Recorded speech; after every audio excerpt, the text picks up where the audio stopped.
Welcome back, everybody, to Out at Reese's podcast. I'm your host, Reese Shalvis, and today I'm joined by a special guest, Ethan Fineshriber. How's it going?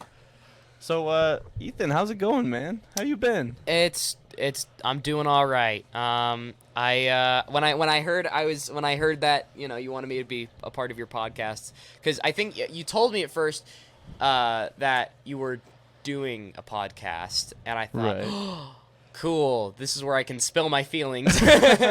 And then eventually you said, hey, I'd love for you to be on one of my podcasts, and then I, of course, couldn't turn it down. I couldn't resist. So, yeah, here I am. Yeah, I thought it'd be cool to have you on, man. I really appreciate that. There's a lot more to what I have to say about certain things than what people know about me. Especially when it comes to doing your YouTube videos and such. Yeah. You don't get to really express those kind of thoughts, in your YouTube videos. And so I feel like a podcast can really just be a place to just sit down, have a chill conversation about anything, really. Exactly. And just, here's who I am. Here's my thoughts and feelings and whatnot. That's important. I remember bringing it up. I remember being like, oh, yeah, I started a podcast. I remember you were like...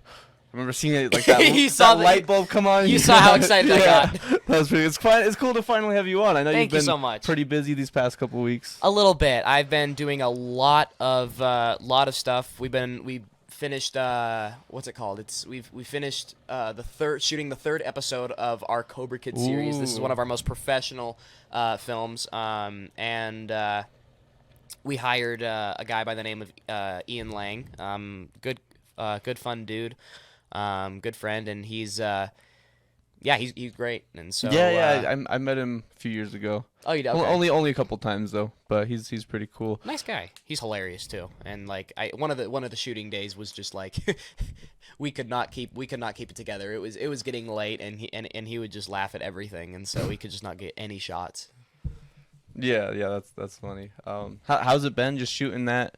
I don't want to dive too deep into that, but. Just how's that shooting that been compared to back when you did are you still doing Ninja Kids Power Ranger stuff? When it comes to the Power Rangers series, of course, the idea that it'll keep going always is open. But overall, I don't think we're gonna be shooting an episode 10 anytime soon. Likely, probably not at all. Really? The Ninja Kids are really starting to grow up. Heck, Brighton is now off on a mission now. He's on a mission? He's on a mission in Australia. Dang. So he's doing his 2-year mission. And then the other kids are just starting to do their own things as well. They're growing up, and now they recently did a talent search, which is basically where the Ninja Kids are looking for other people to basically become the Ninja Kids, because the original kids are starting to grow up, and they're not really kids anymore. They're not kids. They're teens. Literally 18 adults now, 16, 17. Yeah, I think Ashton's 16 or maybe 17 now. Brighton's 18. He's turning 19 here soon. How old was he? 12 or 10, 11 or something when they first did the first episode? Oh, I'm not sure how they... I only remember the second episode of how old they were. And that was...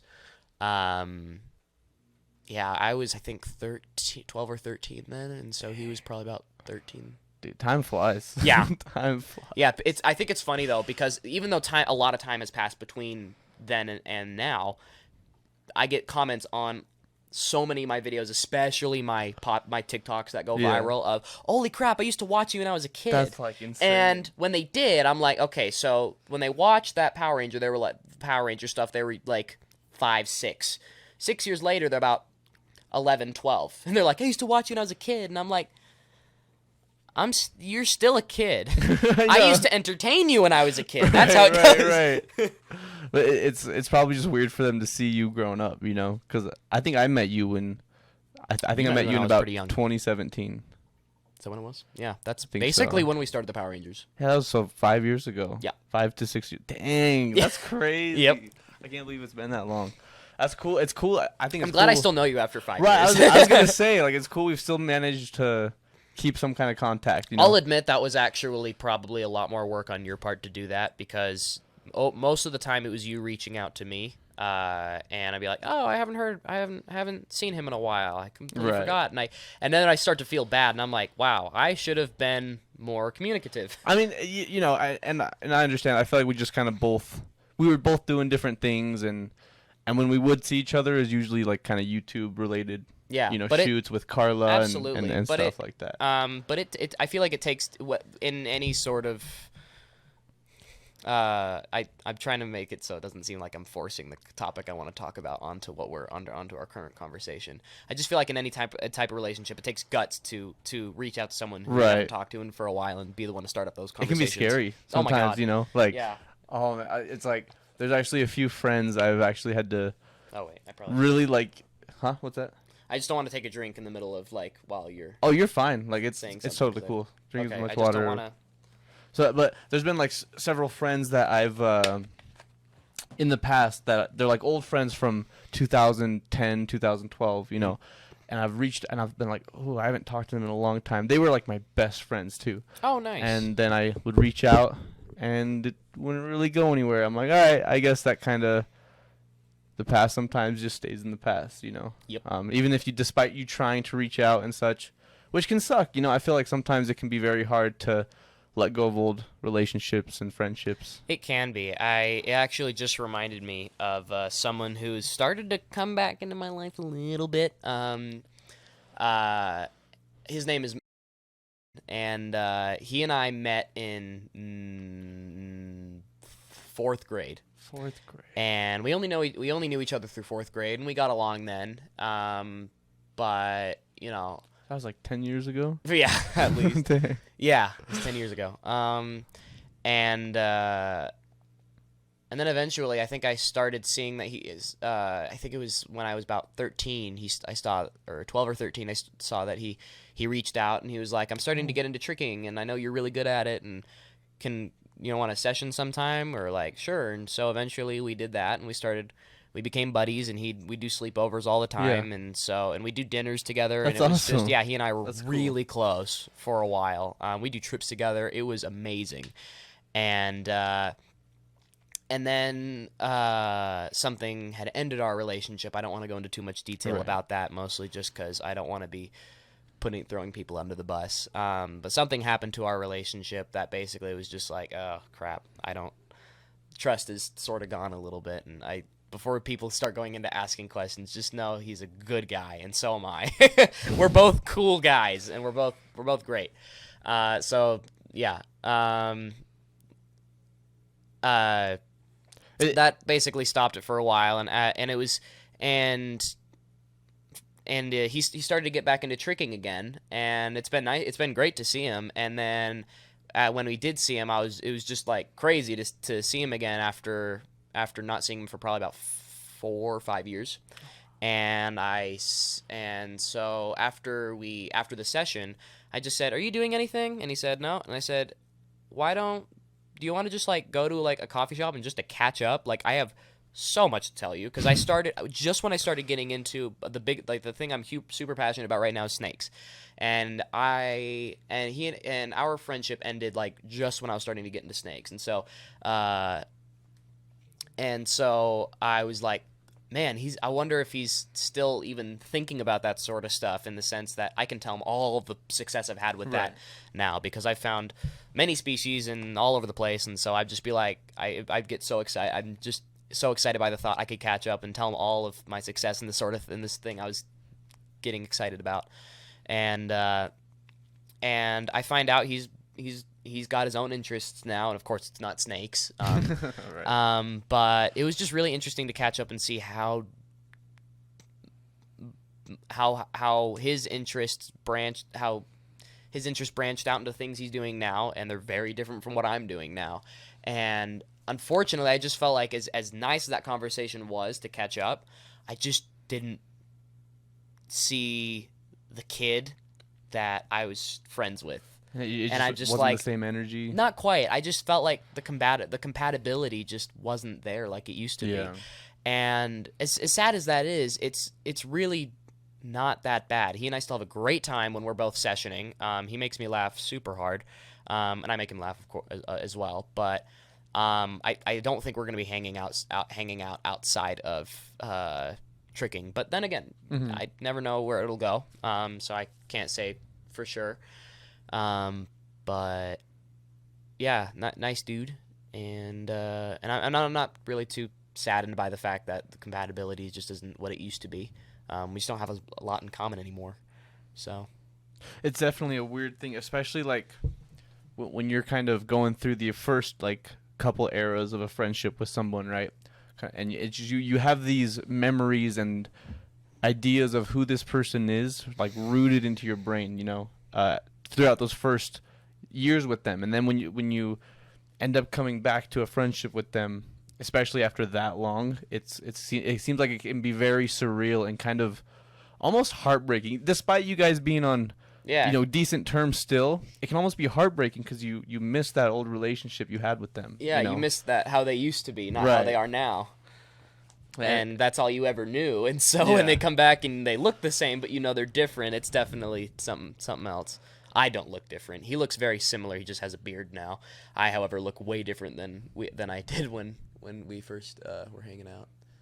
Have you ever I don't want to get too personal, I don't want to push any boundaries, but have you ever had no boundaries with me? any friendships that they were probably some of your closest friends and it just turned really bad? Like, just that was definitely one of them. The one I've been talking about was definitely one of them. And I'm trying to think of like possibly another one.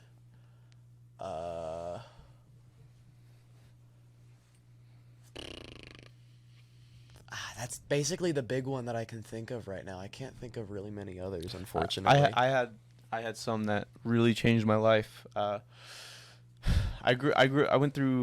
knew these guys from high school, from about 9th grade. They became my best friends. Like, after high school, they were my friend group that I talked to every day, hung out with every single day. Yeah. Congrats, dude. Not a lot of people actually maintain friendships after high school. We went through this thing where I had just gone through a breakup, and you know the breakup that I'm talking about. And I wasn't coping well with it. And wait, you were in high school then? This was after high school that I went through a breakup. Okay, I'm just like, is it the breakup I'm thinking of? Yes, yeah. You know the person. You were in high school?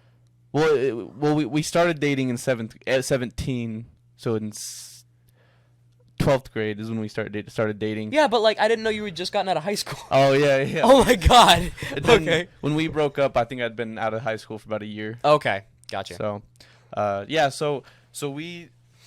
I was going through a breakup, going through some other financial stuff that I couldn't control at the time, and then when I felt like I needed my friends the most, we just suddenly became kind of distant, and I was like, what's going on? Timing is horrible. Yeah, and I was like, this is horrible. I felt like, because they were my closest friends. I had other friends, of course, but just they weren't as close as those friends, Yeah. And when I, kind of like after a couple months had gone by, this was December of 2019. A couple months had gone by. I'd been out of the relationship for a couple months now, and I reached out to them because I wanted to talk to them again, and I found out that they all kind of started hating me, like just talking crap about me. For no reason? Not necessarily. I mean, they didn't like how I was coping with going through the breakup. Because like I was someone who very much like I'd always go to them for help, and they'd give me advice, and I was just so I was never good at taking their advice and actually using it, and but there was still a very much like not really any good reason for why they actually like genuinely just disliked me and started hating me and such, and it hurt me a lot because all the stuff I was already going through, this was just another thing to add to it, and it was really heartbreaking because it was like 4 or 5 of my friends, and I just felt like I had just been a washed up Capri Sun bottle on a beach. You know what I mean? Exactly. I was like, man, it like changed my life, because that's when I was like, you know what, I'm gonna start hitting the gym and yeah. such, How did hitting rock bottom change your life in that sense? How did it change your views on how you're gonna approach future relationships? So a lot of them, when I would come to them with ideas of mine and such for trying to either make money or just cool ideas I had, it'd get shot down a lot. And so after that had happened with them, and after I'd kind of just cut them off, I was like, kind of just as like a, like, F you, watch me succeed. So I was like, I want to Prove you wrong. I've always felt like success is the biggest form of revenge. So I wanted to get like kind of a revenge, but not in a negative sense of, oh, I'm going to ruin their lives. No, I want to show them I have what it takes to succeed. That's the best form of revenge, is I'm going to be successful. Okay. Despite what you guys think about me, Okay. I'm going to make it. So I started. So you wanted to prove them wrong, basically? Essentially, yeah. Okay. And so I started hitting the gym, and I just started really doing research on self-improvement, self-help type of stuff, how to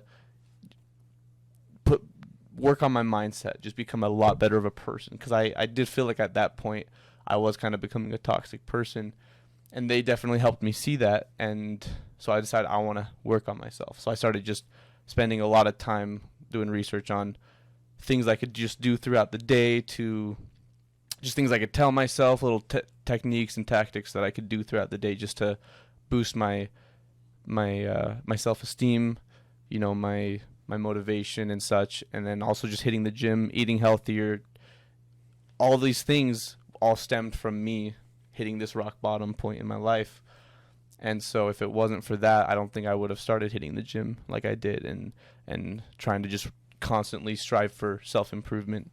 And so I definitely feel like it was a catalyst to putting me to where I am today, and in my ambitions and my goals, and really seeing a decent future, and also giving me my current set of friends being the best friends I've ever had in my life, and never being closer with anybody than I do now, So Well, congratulations, man. So in a way, I gotta thank my old friends for allowing me to get here. Yeah. But that's kind of what's happened to me, and it's definitely been a crazy journey. So now that you're here, you have even closer friends. You've hit the gym. You've become a better person. Have you gotten revenge? I would say I'm definitely on the way to seeing my revenge take place. I think my last goal is to become financially successful. Okay. And then at that point, I can really say I've got my revenge. Okay. So, well, I was curious because eventually, I mean, if you're trying to become a better person, when is it going to get to the point where you don't care about getting revenge? I mean, to be honest, I'm mostly past that point, really. Like, Okay. in my journey of self-healing and mental healing, I've kind of learned there is really no point in holding on to those emotions. So, like, when I say I haven't gotten my revenge yet, that's more ultimately because I haven't accomplished these goals. Right, but also I also don't care as much to accomplish these goals for them. Now it's become I want to accomplish these goals for me. So when I'm motivated every day, it's not by the anger. Just making sure. I was know. just like, we're not still motivated for the wrong reason. Right. Yeah. So it's definitely moved away from why do I want to accomplish my goals of revenge? It's like, or why do I want to accomplish these goals? Is it now to still get revenge on these guys?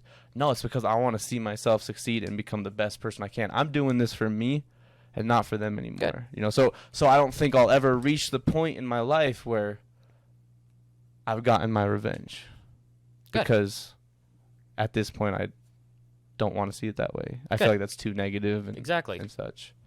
But how do you feel when it comes to after going through like a friendship loss like similar to that you've gone through?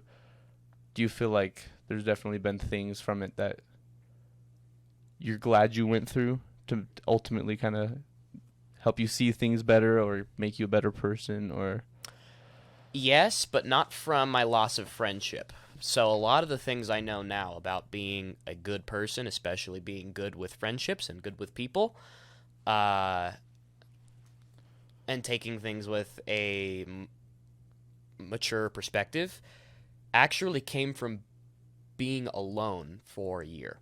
And that was my junior year when everybody basically had to be indoors because of the pandemic. Yeah. And so I was just home alone all the time, just thinking like, what would I do in this situation? What would I do in that situation?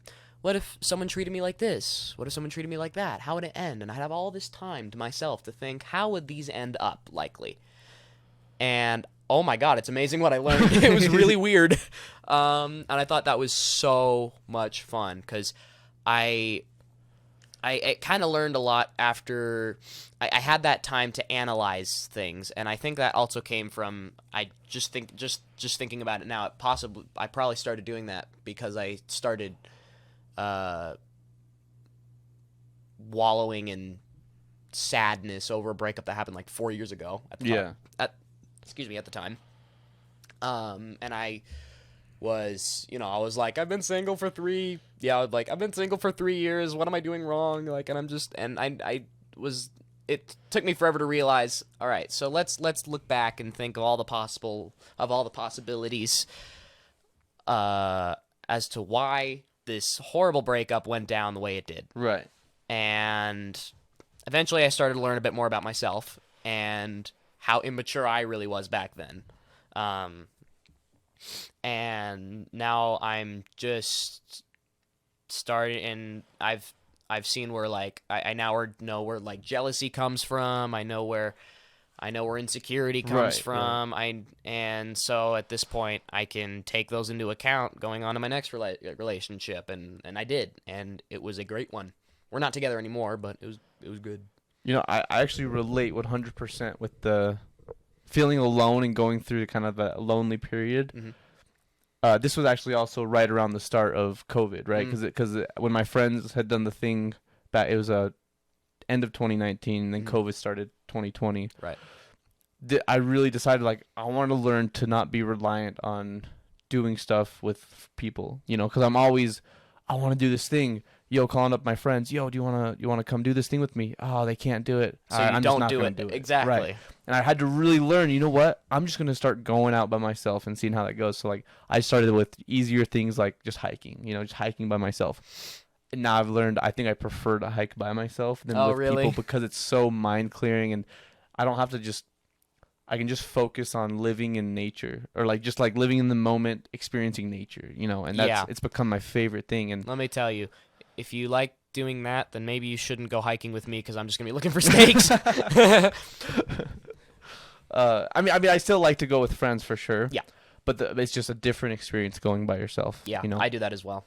I do that a lot. And it's just that experience has taught me, like, even just taking, like, kind of like road trips, little short road trips by myself, and just trying new things out, going downtown even just and walking around, exploring the city by myself is a huge thing, because it's like going downtown is usually seen as something like, oh, you go with your friends downtown, hang out, when you're 21, go to a bar and stuff like that. I've actually haven't gone to a bar by myself yet. That's still something I have yet to try, but it's definitely opened my mind to just the possibilities that you don't need people to have a good time and have fun. That is correct. That is definitely, yeah. You know yourself probably more than anyone else, so you know how things are going to end up when you're just hanging out with yourself. Right. And exactly. The hardest part, though, when you're kind of entering that journey, I feel like was while you're right, you do know yourself better than anyone else, but sometimes you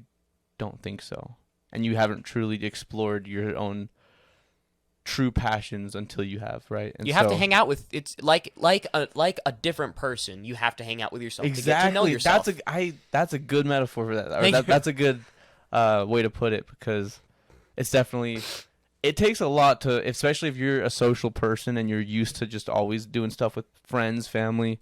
It's hard to go by yourself. Yeah, and I think that's why a lot of people, despite having a lot of friends, just don't handle a lot of situations, especially friendship-like situations, in a more mature manner, is because they just don't know who they are yet, because they haven't hung out with themselves. Exactly. They've taken all that time they could have hung out with themselves, hanging out with other people. And I for a while, for a long time, it was basically literally up until now, I've wondered why I figured out so much about myself. And how to become a more mature person from being alone, and I think we just answered that question. Yeah, and it's awesome. I think that's really nice it's fun to know. I think there's a balance for everything, and if you can find the perfect balance that brings you the most, not just happiness, but also the most insight on who you are as a person and finding yourself, you find the balance of, that alone time that you need, and then with people, because it's always good to, hang out with people, visit people, meet new people, just explore essentially the realm of possibility. And when it comes to for seeing this, there was like after junior, I was like, wow, I know so much. Everything's different now. And for senior year, I want to do most everything online because I just felt it was easier that way. Because having to do everything online in junior year, I'm like, okay, I know what courses and programs are going to be easier, so I'm going to, I got the burpees. I'm going to make sure I take those for senior year. That way I can just get stuff done easily. And I only had to do 2 classes, but I took a third in person because I wanted to socialize. I wanted to try out I wanted to see what I knew, see all the stuff that I've learned in the situation. So I wanted to implement everything I've learned and try again. And that's basically what started probably the best romantic relationship in my life. So you're not single now? I am single now. Oh, you are single now? Yes, but it was getting to socialize during senior year. Just that one class, every other day for my senior year is what brought me that. It was great. I've had this life motto for a few years now. It's a lot of people are like, I want to find someone, and they try so hard and desperately to find the one, right? And you know, and I feel like the reason it feels so impossible to find the one is because your mind is so focused on trying to achieve this very specific goal of say obtaining a relationship. It almost seems harder, but it's like I try so hard, but it just seems the harder I try, it's like you're literally trying to find a single person that exists in the 8 billion people that exist today. You're treating it like you're looking for only one person in the 7 billion or 8 billion people that exists. Like that's just not how it works. Exactly, and also because most of your mind power is going towards that, it's gonna feel like it's a lot harder to find it. So what I like to live by is don't seek people, seek experiences. So that if your mind is focused on a more root, I'm trying to think how to describe this, on a more root subject, that is where you'll find people. Like if you seek experience, you'll find people. But since your mind isn't focused on trying to find the one or people, it'll feel like they're just naturally suddenly coming into your life. And so that's kind of what I live by, is just I want to seek experience and just see where it takes me. And that's where I've met some of the best friends in my life. I think that's how I grew that last relationship I've been referring to a little bit. It was just like there were so many things I'd never done before that she was like, "Yeah, let's try this. Let's go to this restaurant, or let's go here." And I'm like, I really don't want to, but let's just do it. And I had a great time. Right. Yeah. It's scary though. I feel like this is kind of going more into the dating realm, but I feel like dating, especially looking for love and stuff, can be scary. Holy crap! It's terrifying. Yeah. I mean, I think now more than ever, people are scared of creepy guys. Right. And then there's guys who are scared of being seen as being a creepy guy. Because right, because there's so much like dating is different than it was for our parents. Right, like just the way society views it and treats it, it's very different for us, and it's become a lot scarier in the sense that we just there's so many guys that are scared to even make a single move on a girl, but even just to go talk to them because they're scared the girls are like, oh, who's this guy talking to me? Who's this creep? Exactly, and it takes a lot of self-esteem to brush that off and be like, well, I know that I'm not that person, so I'm just going to move on to the next one. And I feel like I'm starting to get there. But then I'm scared she's going to the person I go after next is gonna hear about the experience I had with the last girl. They'll be like, make sure you watch out for this guy. Right. And so I get nervous about that, and I'm like, okay, I need to move somewhere. I need to move somewhere else. I feel like, especially when you go through a messy breakup, there's always going to be the two sides of the story. Like, there's going to be their side. To everybody, they're going to paint you as the bad guy. And then from your perspective, you're the good guy. If it's, well, that Right. is if it is If it's not mutual. If it's not mutual. That's why I said messy breakup. Oh, usually. okay, got Right, you. Yeah. Yeah, my last breakup was mutual, and I was very, I couldn't have gone I feel better. like It was great. a true mutual breakup is really hard, but if you were able to get that, that's awesome. Because I feel like you can. So wait, hold on. So why is a true mutual breakup harder? Because I feel like a lot of people in today's, including myself, in today's generation, has a hard time expressing how they truly feel about whether it's something their partner does or how they are, and because they're scared of what they might think if they they still will open up to them, but I feel like there's certain things they'll keep to themselves and not truly express their feelings in fear of what they might think of them. Okay, but what does that have to do with a breakup? With mutual breakup? So like, I've seen with friends, they're like, oh yeah, it was a mutual breakup, it's all good, and then they're hurting so bad, and oftentimes when I'm talking about it, they usually didn't express certain things that they should have in the moment of the breakup that could have essentially like. So when it comes to a mutual breakup, it takes one person to bring up the idea first, right? So they're like, I don't know if things are working out, and then when it goes to the other person, it's up to them. How are they going to respond next? Maybe they agree, they're like, you're right, maybe it's not working out, but also there's a reason why it wasn't working out, right? Maybe one of them was suppressing their feelings and emotions and about something they were doing, so they started losing that attraction towards them. And so I feel like for something to be truly like 50-50 mutual is really rare, in that sense that there was somewhere that something went wrong, whether it was someone doing something you didn't like, or you started to see the true how they really are. Like there's a reason why it wasn't working out, right? And so it usually started with one falling out of that romance before the other. I think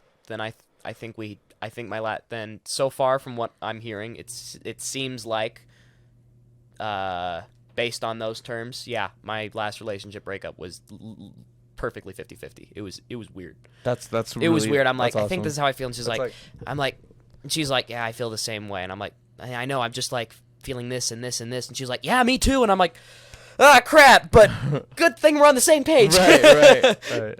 Definitely, I feel like it's definitely still. I'm sure it still hurts though, right? But it was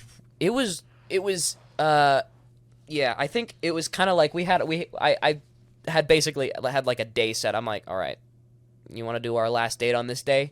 Sure, I'll take you home and we can figure it out then. So it basically I basically kind of started going through the process beforehand.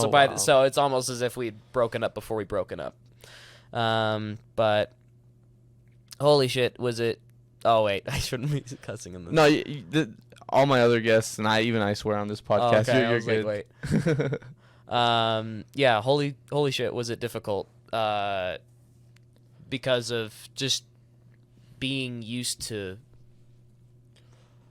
having a companion. Right. She was basically the only person I hung out with that was not my family. Literally, like I didn't have a friend at all either. I still mostly don't have any close friends right now. But so she was definitely the closest person outside of my family that I was closest to. I feel like having a relationship is like almost living another lifestyle. It know really, what I mean? it really it's like is a completely different lifestyle. Your life, yeah, it really does, and it was hard because I was like, well, just because we ended things doesn't mean we can change this lifestyle. I mean, we can still hang out as friends, right? And I had to discover you can't. Yeah. And that really hurt. And that was why it was so hard. Right. I was like, no, I can't go back there. Like, no, you just you have to get over her first. And that takes not spending time with her possibly for several months, maybe even up to a year. Right. Before you can actually start to talk again and do that friendship, platonic relationship with that person that you're romantic for before. And so hard. That is really hard. Maintaining a relationship, like a friendship with them after a breakup. Yeah, and though it can be done, you need a what's it called? Like a time of nothing. Like a time space. of space. Thank you. You need a time of space. Right. Is what I was trying to get at. Oh, and for sure. some people don't realize that because it sucks to have that space. It sucks because you're alone during that time of space. But holy crap, do you need it? And I've seen the results of people not taking that space, and it's tearing them apart. It can get really messy. They're going through it right now, and it's really hard to watch it. And it's especially when it's happening to your friends and your family, and you try to be there for them, but like it's just a part of the whole process, and you just have to, like, as much advice and stuff as you can give them. And want to give them, they're still gonna have to go through it either way, and it's just it's a part of life, and so don't like. Now let me ask you this. I have a question about that. So with the whole 50-50 mutual breakup thing, yeah, do you feel like having a mutual breakup would make it easier to maintain a friendship later on, or do you think if it's more one-sided breakup? That's a good question, and I think honestly it probably does, because there's no seeking forgiveness, there's no seeking revenge, there's no seeking sorrow, to see if this person changes, to make sure they learned from the mistake they made that caused this breakup to not be mutual, because I definitely say the breakup I had before that was not mutual whatsoever. It just, hell, we were really young, so of course it was going to be like that. Like, yeah. I feel like I was even young when I went through my last breakup. Yeah. Like I've never actually had a mutual breakup. So it's definitely something I wonder about. Like, wonder what that's like, It's not. I fully believe it's not as bad as a non-mutual breakup. A non-mutual breakup leaves you asking questions. Right. It leaves you thinking, so did I do something wrong? Did they do something wrong? There was something wrong happened, and instead of finding the solution, it actually tore us apart. And you cannot find the solution if you guys are not together. You can, but it can be really, really hard because you have to talk it out. And if you guys are not talking, then you just can't. Right, Communication is paramount for that. And so you're left having to figure out what went wrong yourself. And that is what I had to do for 3 years before going into my next relationship. It took me 3 years to figure that sort of stuff out. And once I did, I did end up eventually finding out, like, where the immaturities, where the mistakes were made, and now I know a lot more about myself and possibly that other person that I didn't know before. And now they're doing their own thing. I'm doing my own thing. We haven't talked in many, many years, but I honestly wish the best for them. Seriously, like when I still ask about them to some people who still keep in contact with them, like, how are they doing? Just out of curiosity. And they're doing well. They have this job. They graduated early, and I'm like, oh wow, good for them. No hard feelings. No hard feelings. Right, exactly. You just hear, like, I'm glad they're doing good. Yeah, no hard feelings. And same thing with the other person. Like, this last girl I've been telling you about, that was my most recent, that was the mutual breakup I was telling you about. Yeah, she was, it's hasn't been that long since we've broken up. I mean, it was in like, what was it? May. So about 6 months? About 6 months, yeah. 6 months. And she's been in another relationship since then. Is that hard seeing that? And that's what I was thinking. I was like, I think if because I'd figured all that stuff out about that sort of stuff, and because it was mutual, it was definitely a lot easier. Like, hearing that, it was like a little hard to digest. I was like, whoa, I was not expecting this. Because, I mean, a misconception that I sort of formed was, well, if our breakup is mutual, then how we move forward from this should be mutual, which is not true. Right. She might decide to, she might go in another relationship soon after or not. I mean, but I don't judge her either way. And she did say something. She was like, "Yeah, I'm kind of worried this is a rebound. I hope it's not a rebound." And I'm like, "So what? Everybody has their ways of handling breakups. So what? Like, what if it was or not? So what? Yeah, either way, whether it was or not, I won't judge her. That was her first relationship too, and yeah, I thought it was really nice being able to. I felt like I was the one kind of guiding how the relationship was going because I had been through this before and I had learned a lot about myself, and she had no idea what was going on, and so I was just like, well, this is what usually happens. If you're not comfortable with this, then you speak up for yourself, right? Right. Yeah. And she was great, and I'm just worried she's not gonna find someone like that again. I'm actually worried for her. Right. And it's definitely like. Having a relationship where if you've had a lot of experience with them, but they haven't, that right there is already a barrier that's really hard to break down between you guys, because like I feel like you're gonna, so as you kind of show her how, at least from your personal experience, because they say, I don't know what the percentage is, so I'm not even gonna throw anything out there, but I know most first relationships never work out. Like, someone's first relationships, for the most part, will not work out. Like, it's just, like, statistically not going to work out. Some do. Don't get me wrong. There are some people where they find their first love and it just happens to work out. Yeah, don't, you know? Of course, don't go into a relationship thinking, all right, if this person's not the one, then the universe ends. Right. Right. It sure feels like that sometimes. Oh, yeah. You know? But it's a very tricky subject, you know, because there's so many factors and variables that go into it. People are just so different from each other that there's not really any one way fits all, you know. Yep. One size fits all type of thing. It's just, you just learn as you experience, and some things will work for you that others don't for other people, or some things work for other people that don't work for you.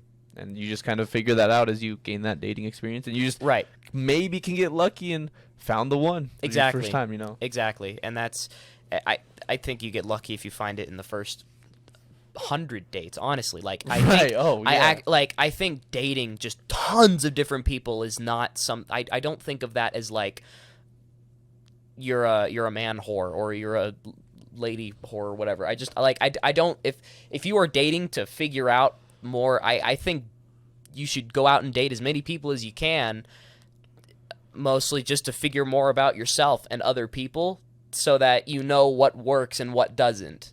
And even if the more people you date, the more you figure that out. Right. And it actually does get easier and better over time. Especially, like, I feel like there's a bad reputation for people who experience these, like, there's been people in the past that like me and my friends have talked about and stuff, or like just know about, like, say in school or whatever. Mm-hmm. It's like, dang, they're going through a relationship every month. Yeah. And it's like, it's almost seen as negative if you're going through like month-long relationships. It can be. It just depends on what is their intention. If their intention is just to sleep with a lot of guys just to break their hearts just so they can feel better about themselves, then yeah, it's there's something's going on in their life that's horrible, but that's definitely not a good intention. Right. But if the intention is to get to know themselves and other people, then by all means, go ahead. Exactly. Like that. Sleep away. Well, like, if you're just, because I mean, the world is there to explore. People are there to explore, and it's just, it seems like society wants us to just settle down so fast. You know what I mean? Like the way we're taught growing up. It's like, oh, we become an adult, graduate high school, find a girl, and get married. And it's like, dang, it's like steps. It's like step 1, go to school. Step 2, graduate. Step 3, get married. And it's like, whoa, shouldn't there be like six more steps? Right. Where's step 5, 6, 7, 8, 9, 10, and all the way up to right. Yeah. And so I feel like growing up with that kind of mind, it makes it harder to explore that kind of realm and that kind of world. It's a lot of pressure. And then there's also the exact opposite that I hear, which is, you're so young, you don't have to worry about this now. And I'm like, I don't have to, but I don't really have a choice. It's called puberty. I am going to worry about this. Of course I'm going to worry about this at this age. Right. And that's also normal, and that's also okay to basically use to explore. doesn't really matter what age you are. Like this idea of going out and figuring yourself out and other people out by dating other people doesn't really age doesn't even factor into that really. Right, and it is like very much a balance too. You know, trying to find what works for you the best. What brings you the most happiness and peace. You know, like some people, if they're waiting to date, they're waiting, say, I don't want to date till I'm financially stable, got a good job, whatever, you know. Or if someone's like, I want to date, I want to get married soon. You know, it's like you just find what truly will help you with your mind and just your life in general. Mm-hmm. You know, it's all about that balance. Because I believe that everything has balance. Agreed. And it's about finding that. You know? Balance. Find your balance. What time is it? 6:49. 6:49. Dang. We've already been going for 50 minutes. That's crazy. On next week's episode, sex positions. No, I'm just kidding. Let me tell you what I've learned. No, I'm just kidding. Don't do that. Tune in. But We're man, getting to the juicy details. No, I'm just kidding. yeah. So we're gonna get wrapping up here. But man, I All right. appreciate you coming on. This was awesome. You'll definitely, if you ever want to, you'll definitely have to come on again. Abso-freaking-lutely. This has been awesome. I would love to. Thank you so much. Seriously. Yeah, for sure, man. I'm so happy. I literally just through this conversation learned a couple things I did not know about myself. Like the very thing we have been talking about is a constant thing that happens through conversations like this, and that's why I value stuff like this so much. Exactly. I feel like one thing I feel like when it comes to conversation and stuff, a lot of people will say, "Oh, I'm not the kind of person to really open up. I just don't cope well like that." But I feel like when you hear yourself say stuff, it almost gives you like out loud versus just keeping it in your thoughts. Mm-hmm. I feel like it almost gives you a new perspective on A little bit. on the thought, right? So you can almost change your mind on things or even have new thoughts just from saying stuff out loud. You literally it's a part of getting to know yourself by talking to yourself out loud. I talk Exactly. to myself out loud all the time, and it's when you have the mindset like you're talking to a separate person, it's amazing how much you can actually have a mature conversation and learn about this other person that actually happens to be you. You Right. know? Literally just talking to yourself. Like, so for an example, when every day I try to spend 20 minutes doing a practice podcast by myself. So Nice. I just usually record with my phone, and it's podcasts will never see the light of day. I used to do practice reaction videos on the toilet, but go on. Oh, really? Yeah. And so I just spend 20 minutes. I just start talking. And the whole goal is don't have anything prepared beforehand. Just start talking. Try not to let Try not to let there be more than a second of silence, and just talk. And I've realized I've taught myself things that I'd never thought before, just from talking to myself, and learn things about myself that I'm like, dang, Yeah. that's sick. That's It's weird. crazy. Yeah. So I think talking is really healthy, and Excuse me, it's very healthy. stuff. But anyways, guys, Sorry for those of you that have some sort of limitation that keeps you from talking. That's not funny. For those of you that don't know who Ethan is, where can they find you? So I have a lot of social. So I'm known for basically completely different things than what we've been talking about. That's part of why I really wanted to do this. Yeah. But I have a YouTube channel. It's called Ethan Fineshriber. I have 4 YouTube channels. Ethan Fineshriber, which is my biggest channel. We do a lot of different videos on that, including stuff with the Ninja Kids.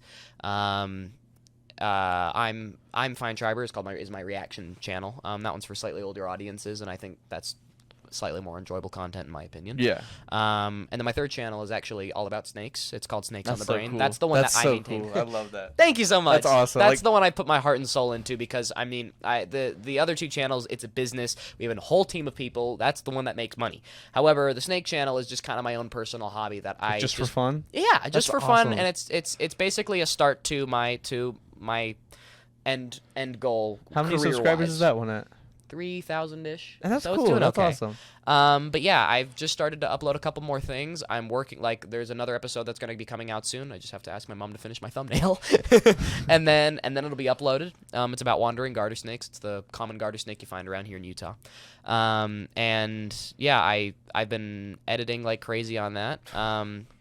It's been really, really fun. And then the last channel is called Cobra Kids. I think that one's also that one's monetized, and that one's I think bigger than my steak channel now. But really? Yeah, I think so. And that one basically is just where we post our parts of our series of Cobra Kids too. So That's cool. That's cool. I'll have all of his social media and everything in the description if you guys want to check that out.